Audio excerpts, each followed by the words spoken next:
welcome everybody. It's been a very interesting and trying couple of weeks. We went to Sumter High School yesterday and had the funeral of Tylee Craft. The team and staff went, and it was a wonderful funeral with a huge crowd, and it just shows you the impact that young guy had on so many people's lives. And I think all of us are here to have an impact on something and somebody, and whether you're here 73 years or 23, your impact is shown by the influence that you have on people's lives more than the amount of time you spend here. And yesterday it was very, very obvious that he changed so many lives. I'm proud of the university. We have named the Nutrition Center across from the locker room the Tylee Craft Nutrition Center, and there is a picture, or the naming is up already, so Jeremy can get that to you, or you can walk back there and take a picture of it. The players asked that we put Tylee Strong, Keep Swinging signs up going into the stadium for the game, home and away, so we will carry a sign that says Tylee Strong, Keep Swinging to Virginia this weekend, and each player will touch it on the way out to the stadium to make sure that his legacy is one that's remembered much longer than just the players on this team. We have a commemorative plaque that explains who he was and what he went through that will be up at the Nutrition Center for future players to look at. There will be a logo on the field with Tylee Strong for the last 2 home games that have been approved by not only the university but the ACC. And then one of the receivers will wear his jersey every day at practice, and then they will decide one of the receivers will wear his jersey during each of the remaining 5 ball games.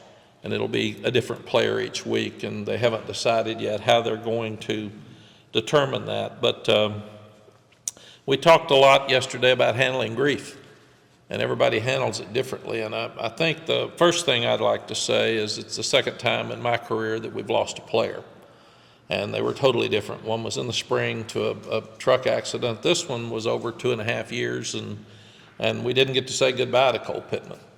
And it was very different. It was shocking, and it was the day before spring practice, and just out of the blue.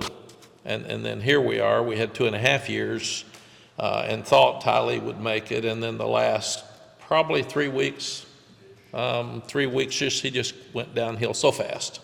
It was unbelievable to see where he was, walking to a cane, to a wheelchair, to bed, and so players got to tell him goodbye. But also the fact that you're watching your friend go down at the same time of trying to be uplifting for him. And he was in every meeting, and then he wasn't. He was at every practice, and then he couldn't come.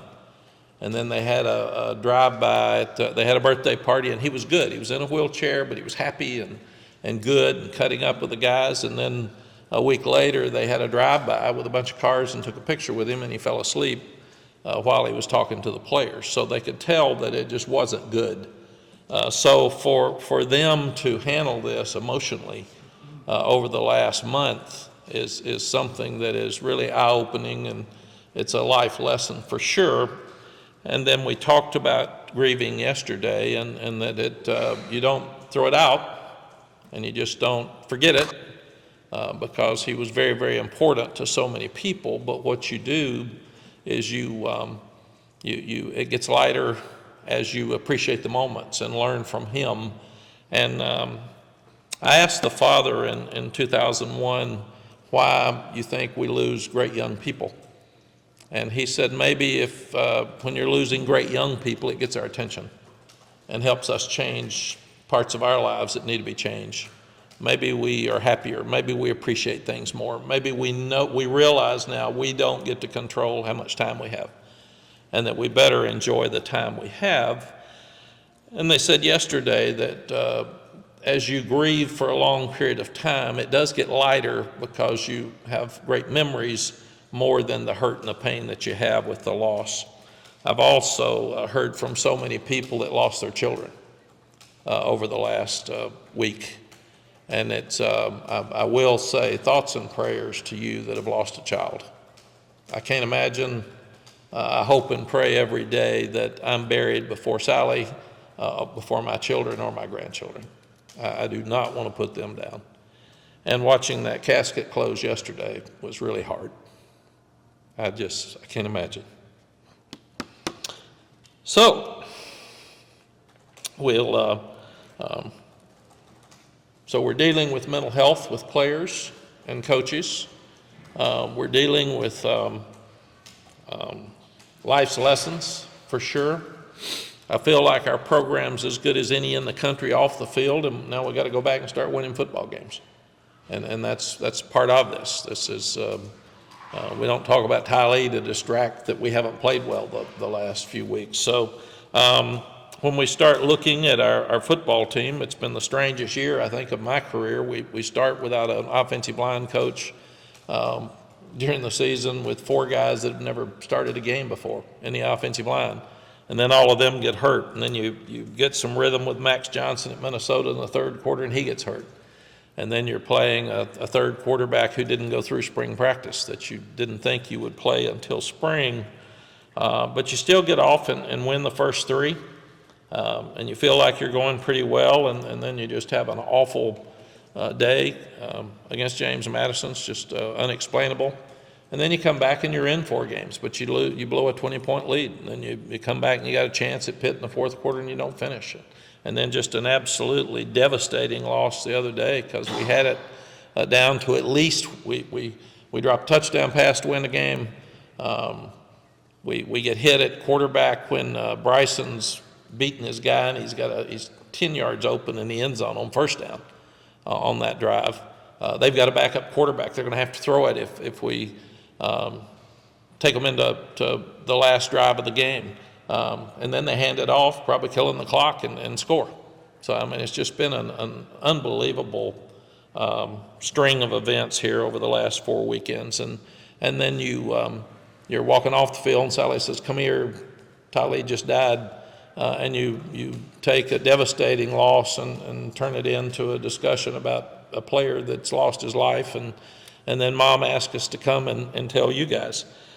So much has been happening that we as coaches have to do a better job of making sure that we put them in positions to win at the end, and then the players have to help us by making the plays to win.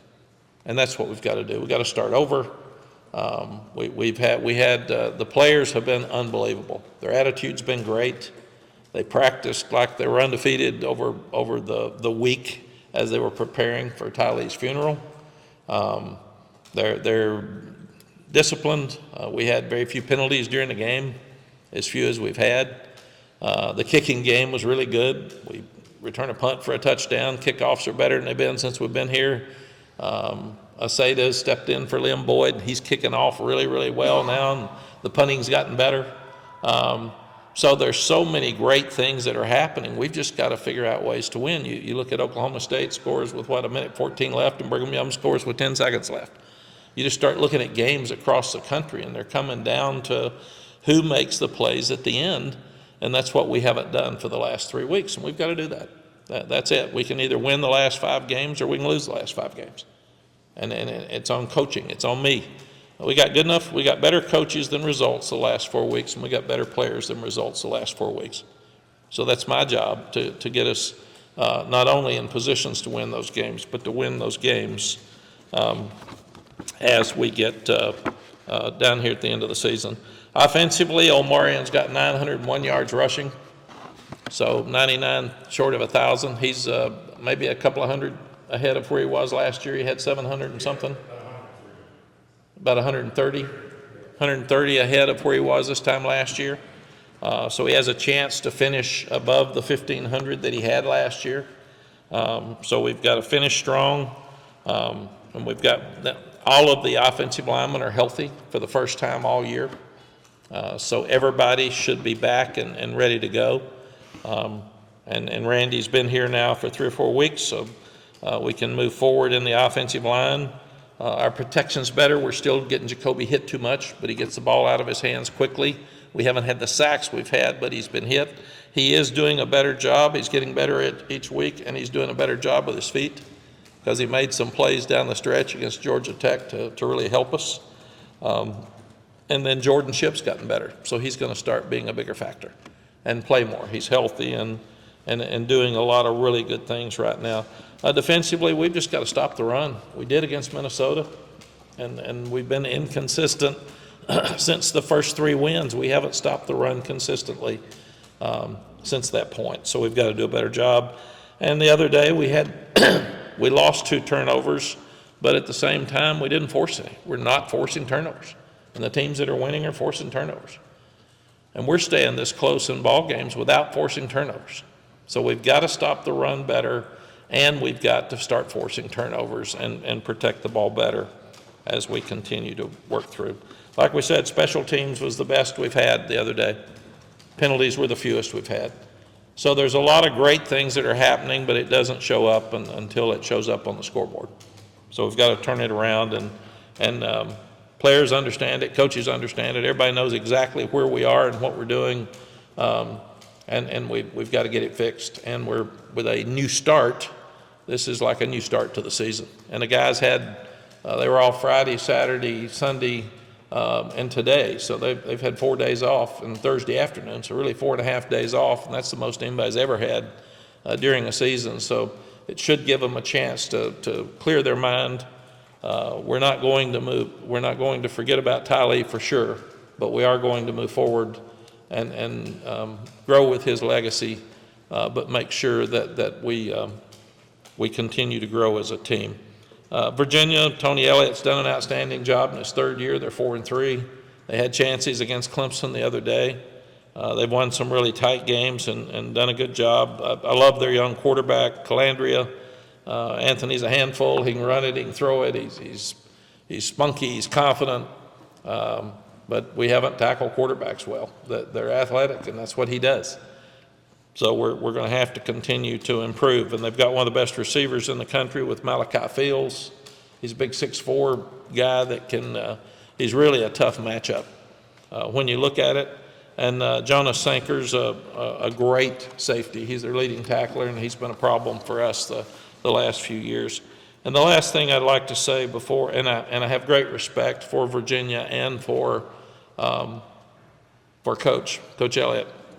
I mean, Tony's an outstanding person, and they just went through tragedy handling the loss of 3 guys and did it with class and handled it really well. So going through what we've been through, you just appreciate even more somebody that handled the loss of young lives on a team and worked with the families and their team and all the mental health they had to go through. I've got a daughter that's a teacher at Virginia, and she was so impressed with the way Tony handled his entire thing.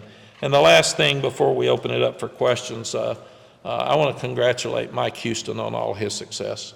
I was sorry to see him leave East Carolina yesterday. They made a change.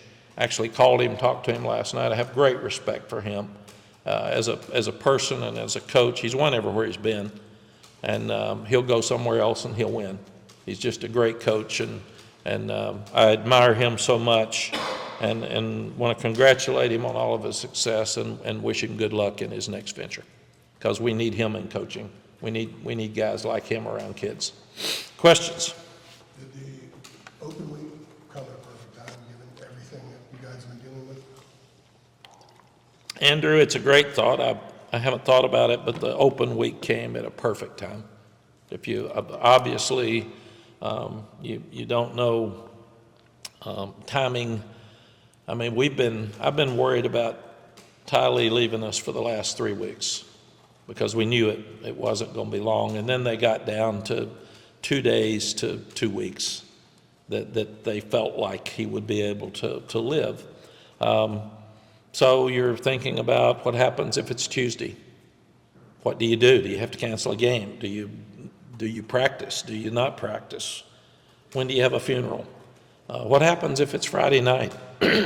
We got a text at 1:30 on Friday night before the Georgia Tech game that said he's really having trouble breathing. we're worried about him making it. So I didn't sleep, and then I get up Saturday morning thinking about, what if he passes this morning? Do you tell the team? It's going to be on social media. Do you not tell the team?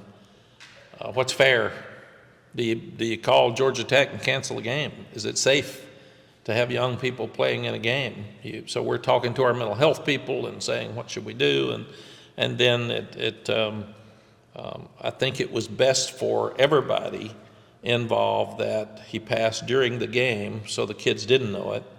And they were told right afterwards with their family and friends and in that locker room where they could share and talk and feel things. And then the fact that we could have the funeral, Mom was a superstar. I mean, she knew what was best, and she set the funeral for Sunday where we could all go. So the guys jump on a bus, guys that were home for fall break, and it was blessing. It was fall break. They didn't have class on Thursday or Friday, so they could go home and see their parents. So and then from a football standpoint, we were so banged up, it gave us a chance to get healthy. I don't know that clear your mind is the right term, but at least grieve and talk to your family about loss and loss of life, and then start over. So I do think it's probably perfect timing. I'm not sure we wanted 2 in the last 5 games. I've never seen that before.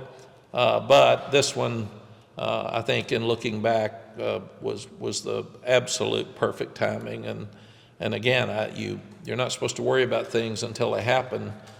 When you're trying to figure out, when you know a young person's going to pass, and you're trying to figure out all the scenarios, that you got a lot on your mind. You got a lot of thinking about, what if this happens? What if this happens? And you're talking, I'm not an expert in handling death, especially with young people. So you have to talk to your mental health people and them to explain to you, don't tell them before the game, don't do this, do it this way, don't say that word. It's a load. So I do think for a tragic situation, the timing worked out the best that it possibly could. With your experiences, achieving everything you have, would you say that it made it more challenging to prepare for the task at hand the last few weeks? I'm not saying that it got in the way of it, but did it make it more challenging because it's football and then you have this real life thing that's going on? Yeah. Yes. There's no question that my job is to lead, and usually you need leadership when things are tough. Things have been tough for us off the field for 4 weeks, so I need to step up and be a better leader. And then you add the addition of a tragic loss of a young life. Losing a person's bad enough, but when you lose a young person, and like I said, I've been coaching 47 years, it's twice that I've been involved in losing a child. So I never did as an assistant, so twice as a head coach. And I think about the one in 2001 all the time. I mean, that doesn't go away. You can't. And when I remember Coach Royal, the national championship coach at Texas, he lost 2 children.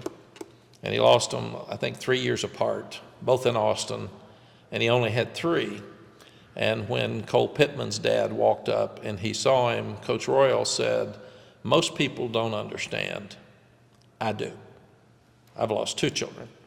And I thought, and one thing I've learned that I think can help everybody here is that don't go up to somebody who's lost a child and say, I know how you feel, if you haven't lost a child. I don't know how you would feel losing a child, and I don't want to.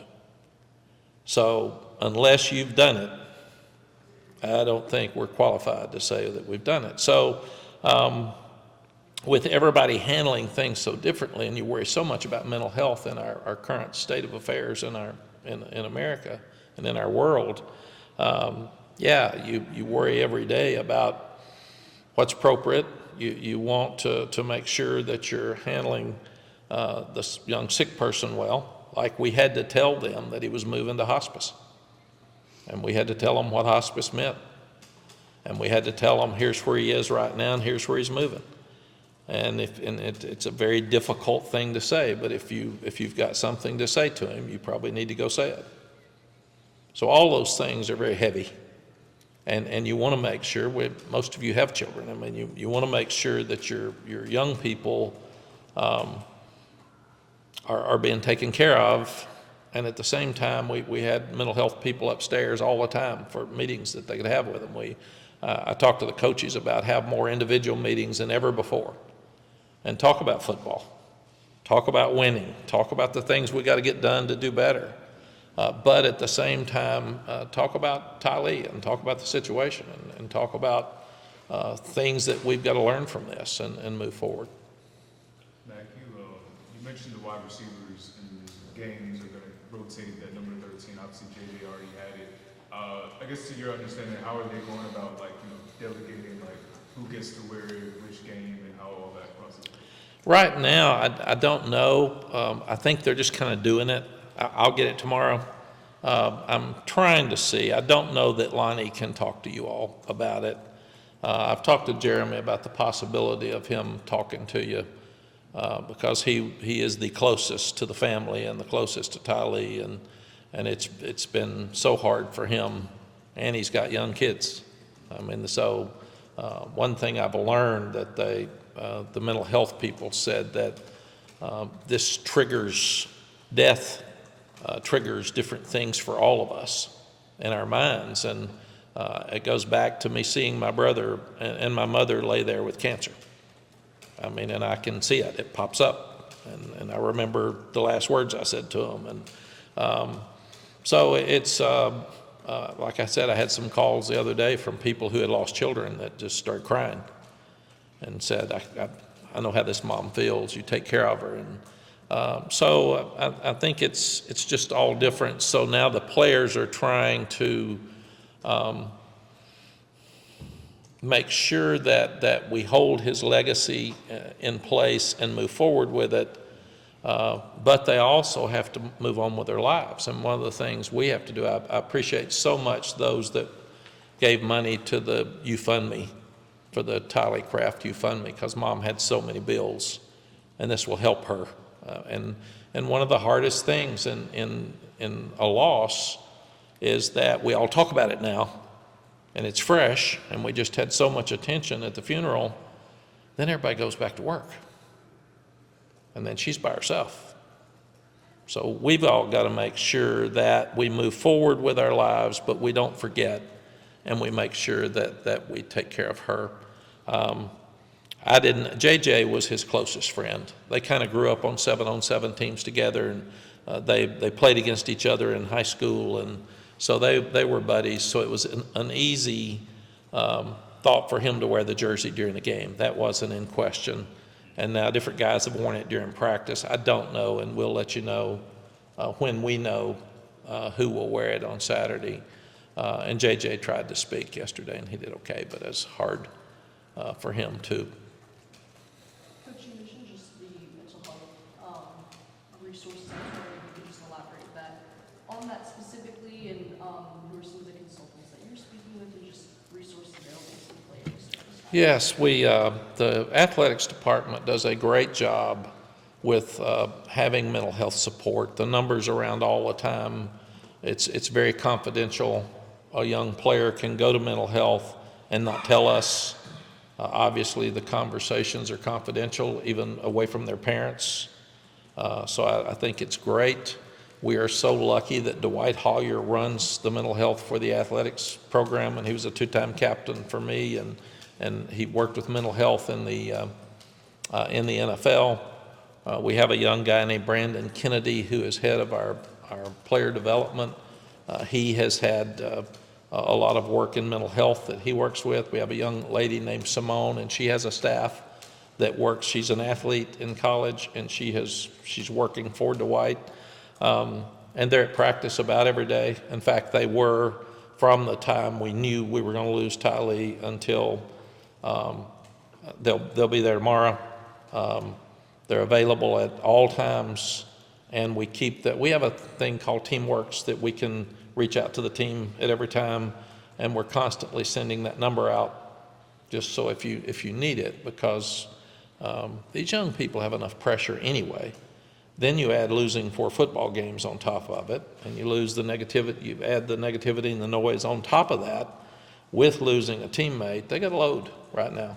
So that's why all of us have to do a great job of staying strong and stepping up and being fair and being factual, still coaching them hard, still disciplining them, still being real about we lost somebody, and here's what happens when that happens moving forward. But we want to win football games too.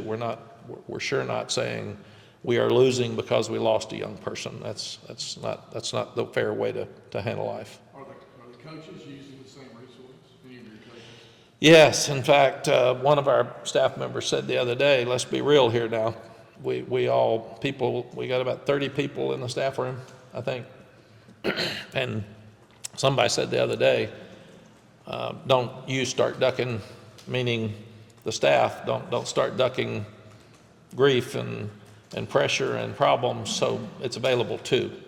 So, and they, it's good that the offices are not in this building, so nobody's gonna see somebody walking in or walking out and saying, what are you doing in there? So it's really, mental health, modern day concerns you every day anyway. But I do think that everybody here is handling everything as well as we can to make sure that the mind is healthy moving forward. And talking about injured players coming back, is Coach Clements at full health now, or is he still struggling? I think so. He had a checkup 2 weeks ago, I think, and had to miss some time. I think Chip, and we'll have to ask him. I think he has a procedure in the spring that he's going to have to do, and we're kind of getting him through the fall until we get to that point. But he's missed some meetings because he has to go to appointments.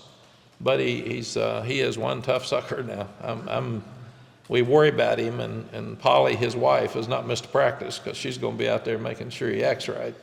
But he never complains. They just had a grandson with his young son Jay, who left here to go to Mississippi State as an analyst. But he is tough, and he is not going to make an excuse about anything. Mack, I hear you on using this point in the schedule to start over, to hit the reset button coming off the bye. But as you have mentioned, the adversity this team has faced from Randy and Max, the tragedy with Tylee. I mean, do you, in addition to the 4-game losing streak on the field, do you think this team is equipped to be able to start over given the stuff that is sort of piled up on top of it? Yeah, I do, Adam. It's I've said since the beginning I thought this would be a team that would get better at the end of the year because Coach Collins has come in with a new defense again. And I just, it's obvious you got so many new pieces on offense that they'll get better and better, and they are getting better. It's obvious we're better on offense than we were 3 and 4 weeks ago. The other thing that's interesting about our lives is this team will come out of this season with more life lessons than probably any team I've ever had. So will that help them more when they're 40 than winning 2 more games? I don't know. You'd like to do both, but they're having to learn how to handle injuries, inexperience, death, a third quarterback, trying to figure out, coaches are having to figure out which offense are we now? How are we handling this? Why aren't we stopping the run better? Why do we get to the end and not finish? I mean, it's really, it's probably a hard way to say this and make it sound decent, but it's good for all of us to have to learn how to handle tough stuff and move forward in our lives because we're going to have it. And that's what we've told them. You'd rather win all the games, but our national championship team probably learned fewer lessons. All they did is brag on each other and came out during the third quarter because they were so good. Good job. That's great. Oh, that's good. Well, that's fun. Boy, beating them was good. Yeah, I like beating them. This team's, they're really having to dig deep. They're having to learn, don't make excuses. Don't point at other people. Don't get mad and not try. They're having to handle real life, tough stuff, step up, and go overcome negatives and turn them into positives. And that's what we say all the time. We say in your life, to be successful, you got to take negatives and turn them into positives. That's absolutely true, but easy to say and hard to do. This team's going to have to do that. As coaches, we have to flip this thing. As players, we have to flip this thing. And we're close. That's the other thing, we're close. But as you watch college football, and I think it'll be this way going forward, there's so many teams that are a lot alike. All these games are coming down to the end. So the coaches and the players that can figure out how to win the tight games at the end are the ones that are going to be the most successful. And I don't think it'll happen this year, but in our lifetimes, I bet you're going to see an 8-win team in the playoffs. Because people are going to start losing games. It's where everything's getting more like the NFL. And coaching does matter. That's what I've told our coaches. It is our responsibility to help our guys get to the point where we can win the close games. And we've done that a lot around here. And it's their responsibility to make the plays when we get them there. That's facts. That's just the way it is. Do you get I don't want to put words in your guys' mouth. I mean, is the team dedicating the finish to Ty Lee? Like, is that what the season's about now? You know, it's another great question. And you got 120 of them. Some of them didn't know him. I mean, they got here 2 months ago. So some of them were really close to him. So I would think everybody's got their own thing. And the fact that you touch a sign that says Ty Lee Strong, keep swinging before you go out means that you would dedicate it to him. But again, some probably will do it stronger than others because of their relationship with him. And I think that's important. He was so smart. He was a great student. He wasn't loud, but he was confident. And there would be things like he'd just say, keep swinging. And that he wouldn't get in the conversation. He'd say, if things are bad, keep swinging. You're good. And there would be days he'd have his chemo and he'd be over in the corner throwing up or radiation. And he'd be out at practice and I'd see him slip off and he'd throw up in a corner. And I'd say, why don't you go back to your room? And he'd say, no, I need to be here. And then he would put his arm around me and say, how are you? I'm worried about you. You okay? And I'm thinking, are you kidding me? But that was Ty Lee. That's why kids liked him so much. And he had a real knack of making everybody feel like that they were his best friend. Because he would talk to you, and when he was talking to you, he would talk to nobody else. So that would be what it was doing. He said his girlfriend was chewing on a ball, and she told him to quit chewing, and it wasn't food. And he's kind of a smart aleck like me. He said, all he would say, and this would be Ty Lee, he would say, point. And then pitch the ball down and go somewhere else. But so everybody has a little different story and feel with him. They've got his favorite food truck is coming today, this afternoon, in his honor, so the players can eat some food in his honor out of his food truck. So, What is the food? Kind of food? Tongue slappers. tongue slappers? That's like a barbecue. Yeah.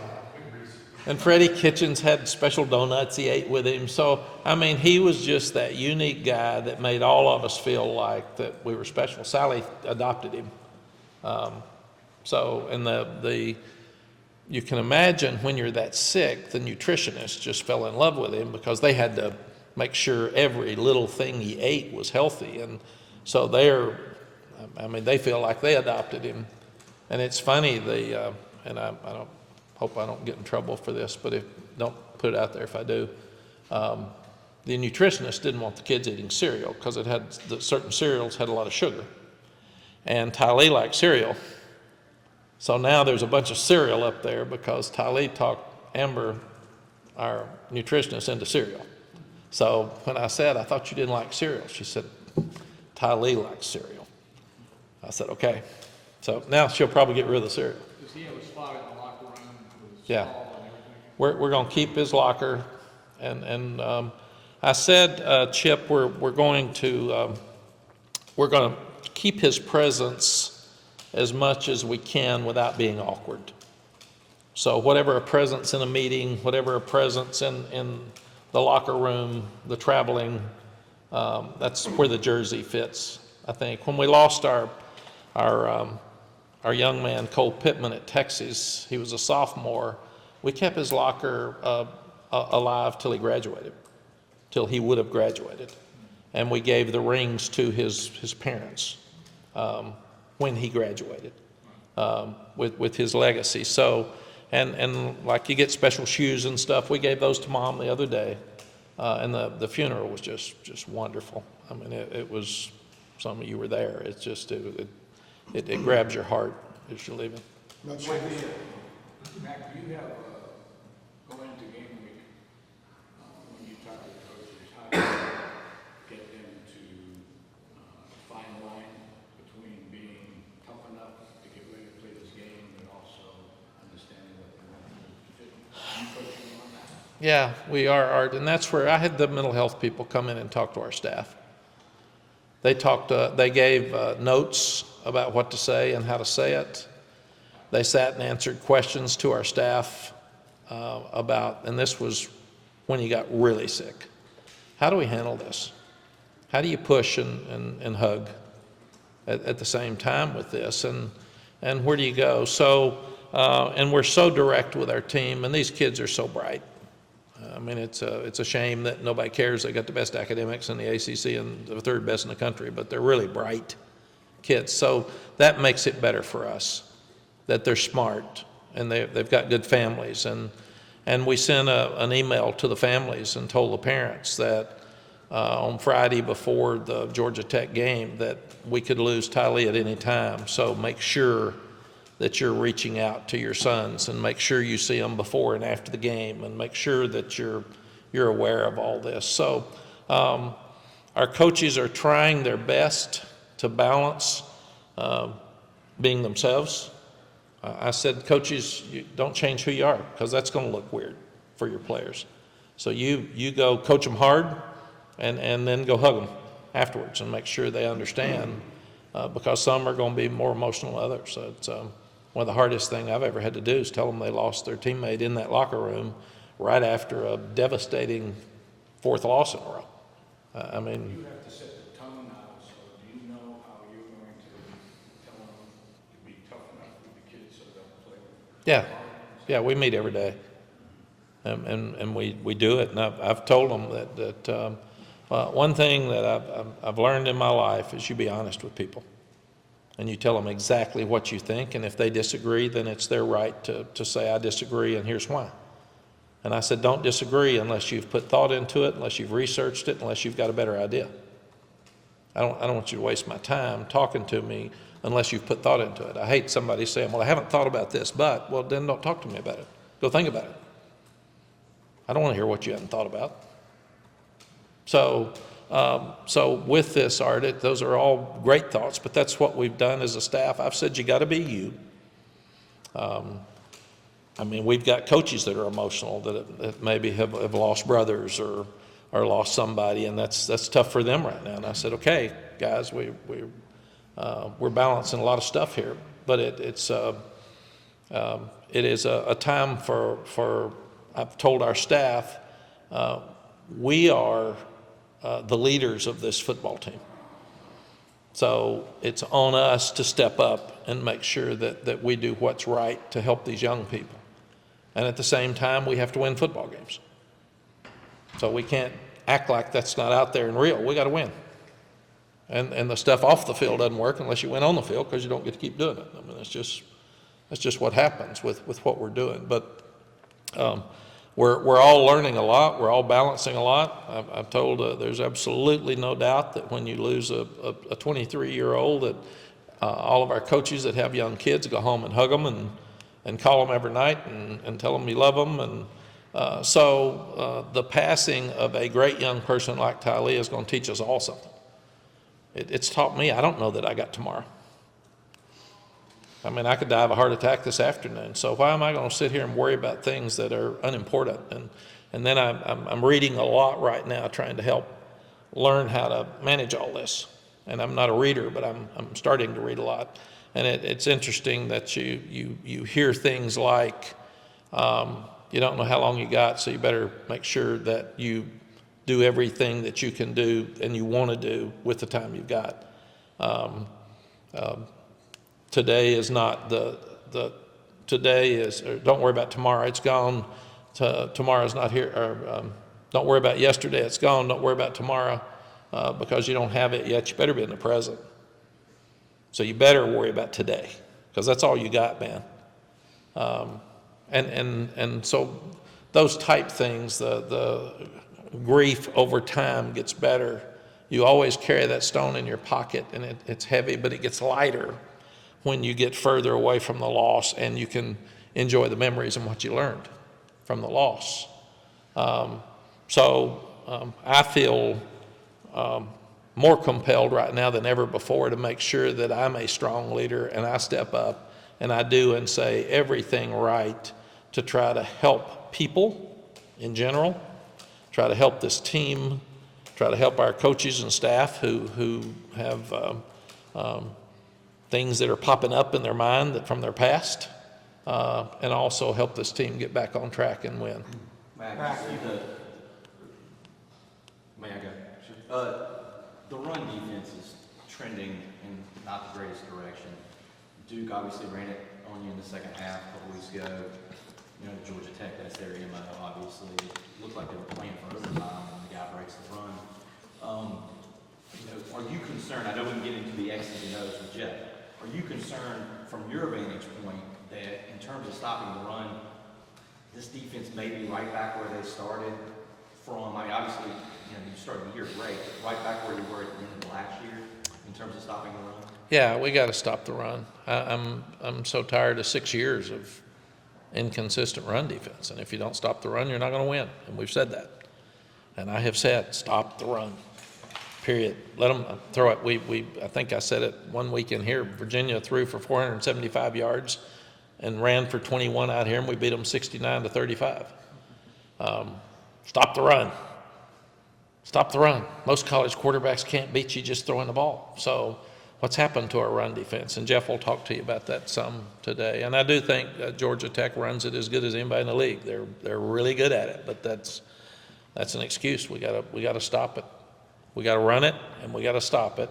And we're still not really consistent in both. We've run it well enough. Omarion's gaining 128 a game or something, but we've got to protect. When you run the ball, you protect better. And when you stop the run, you put more pressure on the quarterback.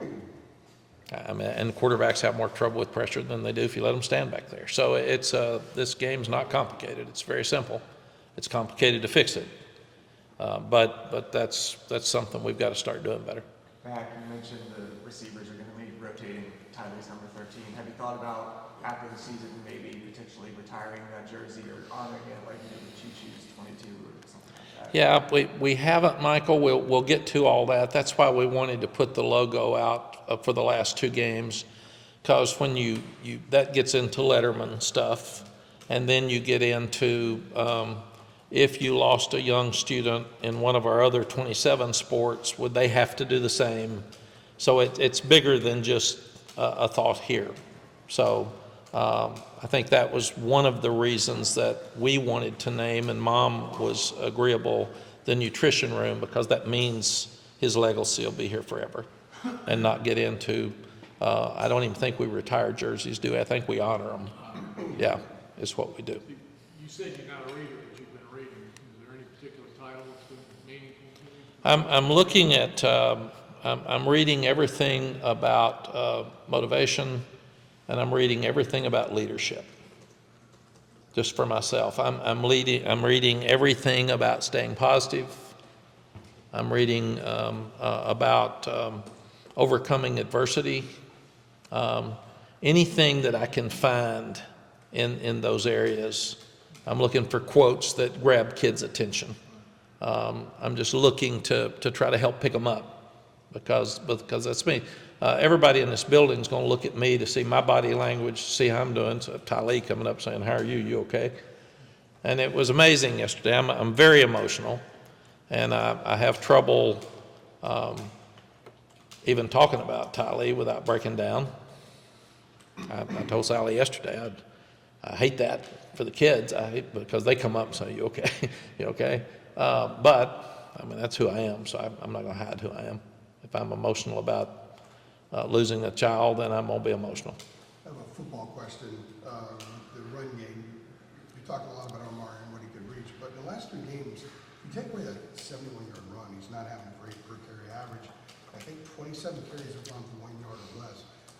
Where do you think the offensive line is as far as progressing and be able to maybe not have so many runs that he's getting popped at the line? Yeah, we said, Andrew, we haven't had a coach. He's been inconsistent. We've had only one guy start, and those others have all been hurt. I mean, it's amazing. Blaskey's been playing with a sprained ankle and diabetes.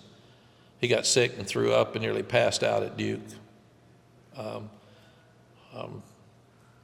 Banfield's had a sprained ankle. Willie's had a sprained ankle. I mean, those guys have been all over the place. We actually played Luke Masterson, a freshman offensive tackle at left guard during the game against Georgia Tech. It's been that bad. Now you can't make this stuff up. And I'm sitting there thinking, okay, he's never been a game at guard. In this open period, kind of That- into what I'm asking. That helped us again. So A lot of this, are you saying a lot of this is just getting these guys up to snuff physically, and then we might see a little bit more what we saw earlier in the year as far as Yes. the game? yeah, I think we'll be better than we were earlier in the year. That's why I'm excited about the next 4 weeks. We have to fix the run defense. We have to, and we know it, and they know it, and they see it. And usually that's the run before the half at Georgia Tech, the run at the end, that's 130 yards of the runs. I mean, we're stopping a lot of runs, and then we're just giving up gashes. And so you can't do that. And we've got too many 1-yard gains where there's some penetration or there's a tackle for a loss, and then we have a 20-yard gain. We have got to become a more consistent football team, stopping the run and running it, and then the rest of the stuff falls into place. And I'm excited about the kicking game. That's going to be better. And they are trying. If they weren't trying, we wouldn't have that few penalties. And I mean, they want to win so bad. There's also that fine line, Chip, when you're reading all this stuff between wanting to win and wanting to win too badly, and then pressing. I got to make the play. I got to make the play. Or on defense, some Adam, they're getting out of their gap to make a play in somebody else's gap, and then there's a gash. Jeff had mentioned that. It is. We've just got to go back. You'd rather have them try too hard than not hard enough. So there's that fine line with confidence, and just go play. Go have fun again. They haven't had enough fun.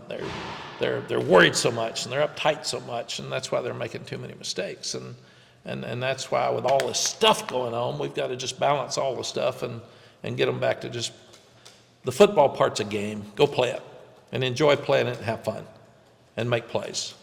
You're going to win some, you're going to lose some, and we got to start winning them. That's just what it is here at the end. Really quick, I meant to touch on this earlier, sorry, but I think it's important. You mentioned just Coach Elliott and everything that he's been through in terms of rallying his team through just unconceivable loss there. Is that something that, I mean, have you had a chance to speak with him about that? I have not. I really like him, and I love his story, and I love what he's doing at Virginia, and I probably won't talk to him during the week, but I remember up there 2 years ago, I was sitting there cutting up with him before the game, and he was so nervous, and he says, "That's the difference in a first-year head coach and a 36-year head coach," or something, and laughed. But he's fun. He's a guy I would let my son play for. I like him. I trust him, and he gets it. He gets life and sports and the balance between the two. And he's going to go by the rules.